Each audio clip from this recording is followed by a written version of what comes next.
Quando o pai morreu, os 3 filhos dividiram a herança. O irmão mais velho ficou com a casa, o do meio com o dinheiro. Pedro, o caçula, ganhou apenas o Fusca 1978 enferrujado que ninguém queria. Mas quando decidiu limpar o porta-luvas, encontrou algo que mudaria sua vida para sempre. A casa de seu Antônio Oliveira, no bairro da Vila Madalena, em São Paulo, estava cheia de parentes que há anos não se viam. O patriarca da família havia falecido aos 78 anos, deixando 3 filhos adultos e uma herança modesta, mas significativa para uma família de classe média. Pedro Oliveira, de 32 anos, observava seus irmãos mais velhos, Carlos, 45, e Roberto, 38, conversando em voz baixa sobre a divisão dos bens. Como sempre, ele estava de fora das decisões importantes da família. O Pedro nem precisa participar muito, ouvia Carlos dizer para Roberto. Ele sempre foi diferente, nunca se interessou pelos negócios da família. Era verdade que Pedro sempre fora o diferente. Enquanto os irmãos seguiram carreiras tradicionais, Carlos como advogado e Roberto como contador, Pedro se tornara professor de história numa escola pública. Sempre fora o mais sensível, o mais introspectivo, o que menos se parecia fisicamente com o pai. Pedro chamou Carlos. Vem cá, vamos conversar sobre a herança. Na sala onde cresceram, os 3 irmãos se sentaram ao redor da mesa de madeira que pertencera aos avós. Carlos, como primogênito e advogado, naturalmente assumiu o comando da discussão. Bom, como vocês sabem, papai não deixou testamento, começou Carlos. Então vamos dividir tudo entre nós 3, conforme a lei. Roberto assentiu, já tendo feito os cálculos financeiros. A casa vale cerca de 400 mil reais. O dinheiro na poupança são 120 mil. Tem também o Fusca velho na garagem, algumas joias da mamãe e os móveis. Pedro escutava em silêncio, sabendo que seus irmãos já haviam decidido tudo entre eles. Eu proponho o seguinte, disse Carlos, tirando uma folha de papel. Como sou o mais velho e sempre cuidei dos negócios da família, fico com a casa. Roberto, você fica com o dinheiro da poupança que vai te ajudar a expandir seu escritório. E eu? Perguntou Pedro. Carlos e Roberto se entreolharam. Bem, você pode ficar com os móveis, as joias da mamãe e o Fusca. Pedro quase riu. O Fusca 1978 estava na garagem há 5 anos.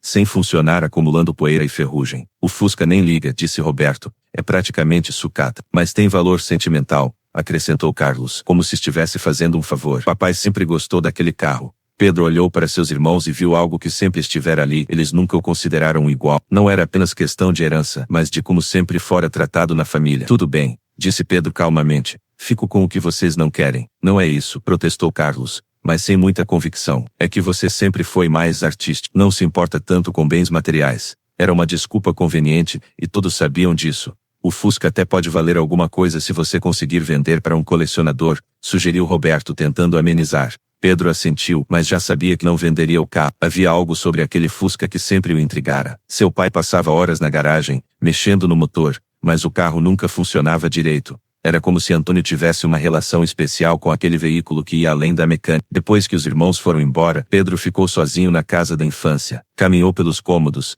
lembrando-se de momentos da juventude, da sensação de sempre estar observando a família de fora. Na garagem, coberto por uma lona empoeirada, estava o Volkswagen Fusca azul. Pedro puxou a lona e observou o carro que seria sua única herança significativa. A pintura estava desbotada, havia pontos de ferrugem, e os pneus estavam murchos, mas havia algo sobre aquele carro que sempre chamara sua atenção. Talvez fossem as horas que seu pai passava ali, sussurrando para si mesmo, enquanto mexia em peças que pareciam não precisar de reparo. Pedro abriu a porta do motorista. O estofado estava ressecado, o volante pegajoso. No painel, o velocímetro marcava 89,347 km, o mesmo número que marcava há 5 anos. Por que você gostava tanto deste carro, pai? Murmurou Pedro, decidindo que pelo menos limparia o carro antes de decidir o que fazer com ele. Pedro começou a remover décadas de sujeira acumulada, aspirou os bancos, limpou as janelas, organizou os objetos espalhados pelo interior. Foi quando decidiu limpar o porta-luvas que sentiu algo estranho. O porta-luvas era mais fundo do que parecia externamente. Pedro passou a mão pelo fundo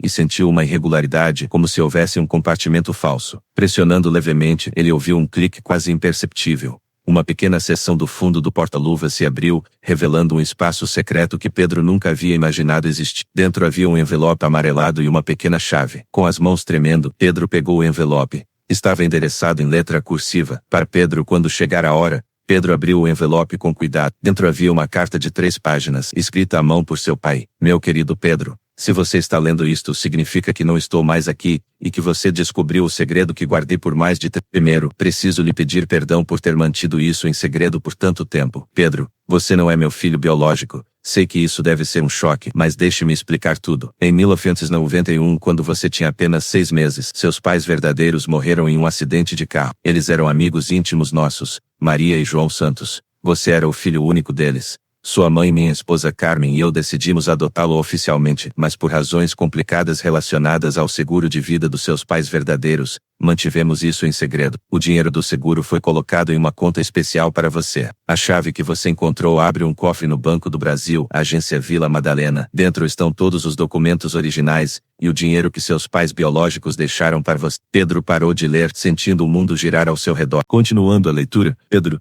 sempre tratei você diferente dos seus irmãos porque você é diferente. Você é especial de uma forma que Carlos e Roberto nunca entenderam. Maria e João eram pessoas extraordinárias. Ela era artista, ele era professor, exatamente como você se tornou. Seus pais biológicos deixaram instruções específicas. Se algo acontecesse com eles, queriam que você soubesse suas origens quando completasse 30 anos ou quando eu morresse, o que viesse primeiro. Carlos e Roberto nunca souberam a verdade. Carmen e eu decidimos que seria melhor assim, para evitar ciúmes ou tratamento diferenciado. Mas talvez isso tenha sido um erro, porque acabei tratando você de forma diferente mesmo assim. O valor na conta é considerável. Seus pais biológicos tinham um seguro de vida robusto, cerca de R$800 mil corrigidos ao longo destes anos. Mas Pedro, o mais importante não é o dinheiro. É saber que você sempre foi amado por 4 pessoas, não apenas 2. Maria e João te amaram antes mesmo de você nascer. E Carmen e eu te amamos desde o momento em que você chegou às nossas vidas. Pedro sentou no banco traseiro do Fusca, tentando processar o que acabara de descobrir. Toda a sua vida, toda a sua identidade havia sido construída sobre uma mentira, mas ao mesmo tempo, explicava tantas coisas. Por que sempre se sentiu diferente? Por que seus gostos e personalidade eram tão distintos dos irmãos? Por que seu pai às vezes o olhava com uma tristeza inexplicável? E também explicava por que, na divisão da herança, seus irmãos naturalmente o excluíram dos bens principais. Inconscientemente, eles sempre souberam que ele não era realmente da família. A carta continuava: Pedro, sei que isso deve ser confuso e doloroso, mas quero que saiba que você sempre foi meu filho verdadeiro, onde importa no coração. Escolhi te amar, te criar, te ensinar. Isso vale mais que qualquer vínculo de sangue. A decisão de contar ou não para Carlos e Roberto é sua. Eles são seus irmãos de criação, e isso também tem valor. Mas você tem o direito de conhecer sua verdadeira história. No final da carta havia uma informação que fez Pedro engasgar. Seus pais biológicos, Maria e João Santos, eram donos de uma pequena galeria de arte no bairro da Vila Madalena. A galeria ainda existe, agora administrada por uma fundação. Você pode visitá-la se quiser conhecer mais sobre eles. Sua mãe biológica era pintora. Seus quadros ainda estão expostos lá. Você herdou o talento artístico dela, sempre soube disso quando via seus desenhos de criança. Seu pai biológico era professor de literatura. Deixou uma biblioteca considerável, que está guardada no sótão desta casa. Carmen nunca teve coragem de mexer naqueles livros. Pedro, você é resultado do amor de 4 pessoas extraordinárias. Use isso para continuar sendo a pessoa maravilhosa que se tornou. Com todo o meu amor, papai, porque sempre serei seu pai, não importa o que descobriu. No dia seguinte, Pedro foi ao Banco do Brasil com a chave e os documentos da carta. Seus nervos estavam em frangalhos, mas ele precisava saber toda a verdade. O gerente, Sr. Martins, reconheceu imediatamente o nome. Ah, sim, a conta dos Santos. Esperávamos há anos que alguém viesse com a chave. Seu Antônio vinha aqui periodicamente para verificar se estava tudo em ordem. O cofre era maior do que Pedro esperava. Além dos documentos e do dinheiro, havia itens pessoais. Fotos dos pais biológicos, cartas de amor entre eles, até um ultrassom de quando Pedro estava no útero. Seu pai, Antônio, deixou isso também, disse o gerente, entregando outro envelope, com instruções para entregar junto com o cofre. Neste segundo envelope, havia apenas uma foto. Antônio segurando Pedro bebê no hospital com uma expressão de amor puro no rosto. Atrás da foto, estava escrito: o dia mais feliz da minha vida foi quando você chegou na nossa família. A Galeria Santos ficava a apenas 2 quadras da casa onde Pedro crescera. Como nunca havia notado aquela galeria durante toda a sua vida na Vila Madalena, a atual administradora, Dona Beatriz, era uma senhora de 70 anos que conhecera seus pais biológicos. Pedro, exclamou ela quando ele se apresentou. Eu esperava este dia há 30 anos. Ela o levou para um tour pela galeria. As paredes estavam cobertas com quadros de Maria Santos, sua mãe biológica. O estilo artístico era incrivelmente similar aos desenhos que Pedro fazia na infância. Sua mãe pintava principalmente crianças, explicou Dona Beatriz. Ela dizia que queria capturar a inocência antes que o mundo a corrompesse. Em uma sala especial, havia um quadro inacabado. Uma mulher grávida tocando a barriga, com uma expressão de amor e expectativa. Este foi o último quadro que sua mãe começou, disse Dona Beatriz com lágrimas nos olhos. Ela estava pintando você ainda na barriga. De volta à casa da família, Pedro subiu ao sótão pela primeira vez em ano. Lá estava a biblioteca de João Santos, seu pai biológico, centenas de livros de literatura, filosofia, história. Entre os livros, Pedro encontrou cadernos com anotações, reflexões, planos de aula. João era claramente um professor apaixonado, exatamente como Pedro se tornara. Em um dos cadernos, havia uma entrada datada de poucos dias antes do acidente. Maria e eu conversamos sobre que tipo de pessoas queremos que nosso filho se torne. Decidimos que, acima de tudo, queremos que ele seja bondoso, curioso e que use sua inteligência para tornar o mundo um pouco melhor. Se algo nos acontecer, esperamos que quem cuidar dele entenda que estas qualidades valem mais que qualquer herança material. Pedro riu através das lágrimas. Era exatamente assim que Antônio o havia criado. Na semana seguinte, Pedro convidou Carlos e Roberto para um jantar. Decidira que eles mereciam saber a verdade. Tenho algo importante para contar vocês, começou Pedro.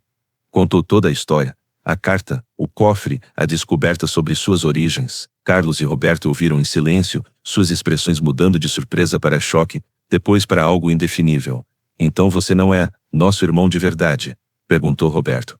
Sou o irmão de vocês, respondeu Pedro firmemente. Crescemos juntos, dividimos a mesma infância, isso não muda. Carlos estava processando as implicações legais. A herança, tecnicamente você não teria direito. Carlos, interrompeu Pedro, eu não contei isso por causa da herança, contei porque vocês merecem saber. Mas Pedro podia ver que a dinâmica havia mudado. Seus irmãos agora o viam como, o quê? Um estranho? Um intruso? Sabe de uma coisa, Pedro? Disse Roberto depois de um longo silêncio. Isso explica muita coisa. Como assim? Você sempre foi diferente. Mais sensível, mais artístico. Nunca entendemos de onde vinha isso. Carlos assentiu. E papai sempre te tratou de forma especial. Achávamos que era porque você era o caçula, mas agora faz sentido. Pedro esperava raiva, ressentimento, talvez até alegria por parte deles ao descobrir que não precisavam dividir nada com ele. Mas a reação foi inesperada. Você continua sendo nosso irmão, disse Carlos. Sangue não define família. Amor define. Roberto concordou. E sobre a herança, queremos rever a divisão. Não, disse Pedro. Vocês são os filhos biológicos dele. A herança é de você, Pedro. Insistiu Carlos. Você cuidou do papai nos últimos anos. Você que ficava com ele quando estava doente. Você que o visitava todo domingo. Se alguém merece herdar alguma coisa, é você. Nas semanas seguintes, Pedro passou muito tempo processando sua nova realidade. Visitava frequentemente a galeria de arte, estudava os trabalhos de sua mãe biológica, lia os livros de seu pai biológico, começou a entender de onde vinham seus impulsos artísticos, sua paixão por ensinar, sua sensibilidade diferente dos irmãos, mas também compreendeu o quanto Antônio e Carmen o haviam amado. Cada decisão que tomaram, manter o segredo, preservar sua herança, criar uma história familiar coesa, havia sido motivada pelo amor. O Fusca continuava na garagem, mas agora Pedro entendia por que seu pai passava tanto tempo ali. Não estava consertando o motor, estava guardando um segredo, protegendo um legado, preservando uma história até que chegasse a hora certa de revelar. Com os 800 mil reais da herança biológica, Pedro tinha opções que nunca imaginara ter. Podia parar de dar aulas, viajar o mundo, comprar uma casa própria. Mas em vez disso, tomou uma decisão que surpreendeu a todos. Decidiu usar o dinheiro para transformar a galeria de arte em um centro cultural dedicado à educação artística para crianças de baixa renda. Seria uma forma de honrar tanto Maria quanto João Santos, usando arte e educação para mudar vidas. Você tem certeza? Perguntou Dona Beatriz quando Pedro apresentou seu plano. Absoluta. Meus pais biológicos queriam que eu tornasse o mundo um pouco melhor. Esta é minha forma de fazer isso. 6 meses depois, o Centro Cultural Santos foi inaugurado. Pedro deixou parcialmente sua carreira como professor para se dedicar ao projeto, mas continuou dando algumas aulas por amor à profissão. O centro tinha aulas gratuitas de pintura para crianças, workshops de literatura para adolescentes, exposições de artistas locais, biblioteca comunitária com os livros de João Santos. Carlos ajudou com os aspectos legais da fundação. Roberto cuidou da parte financeira. Os irmãos, unidos por uma nova compreensão sobre família, trabalhavam juntos pela primeira vez em anos. Sabe, disse Carlos durante a inauguração, acho que papai ficaria orgulhoso. Todos os seus 4 pais ficariam, corrigiu Roberto. Pedro decidiu restaurar o Fusca, mas não para vendê-lo. Queria preservá-lo como símbolo de sua jornada de descoberta. Levou o carro a um especialista em fuscas antigos, que ficou impressionado. Este carro foi muito bem cuidado, disse o mecânico. Alguém fez modificações interessantes no motor. Está em condições muito melhores do que aparenta. Como assim? Quem mexia neste carro sabia o que estava fazendo. O motor foi completamente reconstruído. Este Fusca pode durar mais 30 anos facilmente. Pedro sorriu. Antônio não estava apenas mexendo no motor durante todas aquelas horas na garagem. Estava genuinamente cuidando do carro, preparando-o para durar, talvez sabendo que um dia seria a única herança tangível que deixaria para Pedro. Durante a reforma da galeria, Pedro descobriu mais sobre seus pais biológicos. Maria e João tinham um círculo de amigos artistas e intelectuais que ainda viviam em São Paulo. Seus pais eram pessoas especiais, contou Helena, uma amiga pintora. Maria tinha um talento extraordinário, e João era um dos professores mais amados da região. Eles falavam muito sobre o bebê que estava chegando, lembrou Marcos, um escritor. Tinham tantos planos, tantos sonhos. Pedro percebeu que sua história era parte de uma rede maior de relacionamentos e sonhos, que foram interrompidos pelo acidente, mas que de alguma forma continuaram através dele no Centro Cultural. Pedro desenvolveu uma metodologia única de ensino que combinava arte e literatura. Uma fusão dos talentos de seus pais biológicos. Professor Pedro, perguntou uma aluna de 8 anos. Por que você ensina arte e história junto? Por que? Respondeu Pedro. Arte sem história é apenas decoração, e história sem arte é apenas memorização. Juntas, elas nos ajudam a entender quem somos. Vendo as crianças descobrirem seus talentos, Pedro sentia que estava continuando o trabalho que Maria e João haviam começado, através dos valores que Antônio e Carmen lhe ensinaram. Um ano após as descobertas, a família Oliveira estava mais unida do que nunca. Pedro continuava morando na casa da família que Carlos insistiu que ficasse com ele, mas agora os irmãos se visitavam regularmente. Sabe qual é o irônico? Disse Roberto durante um almoço domingo. Sempre achei que você era o diferente da família. Agora descobrimos que você realmente era, mas isso nos fez perceber que família não é sobre ser igual. É sobre escolher amar, completou Carlos. Pedro olhou para seus irmãos e sentiu gratidão profunda. Tinha sido abençoado não com uma família, mas com duas. 2 anos depois, o Centro Cultural Santos havia se tornado referência em educação artística comunitária. Pedro recebia visitas de educadores de todo o país interessados em replicar o modelo. Como você teve a ideia? Perguntava uma professora visitante. Não foi minha ideia, respondia Pedro. Foi o sonho de 4 pessoas que me amaram o suficiente para tornar isso possível. No escritório do centro, Pedro mantinha 4 fotos. Maria e João, seus pais biológicos, Antônio e Carmen, seus pais adotivos. Todos haviam contribuído para fazer dele quem era.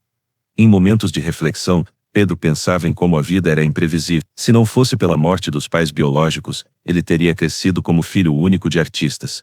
Se não fosse pelo amor de Antônio e Carmen, poderia ter ido para um orfanato. Cada experiência havia moldado quem ele se tornara. A sensibilidade artística de Maria, a paixão educativa de João, a ética de trabalho de Antônio, a bondade de Carmen. Não somos resultado de uma única história, escreveu em seu diário. Somos a soma de todas as pessoas que nos amaram e todas as escolhas que fizeram por nós.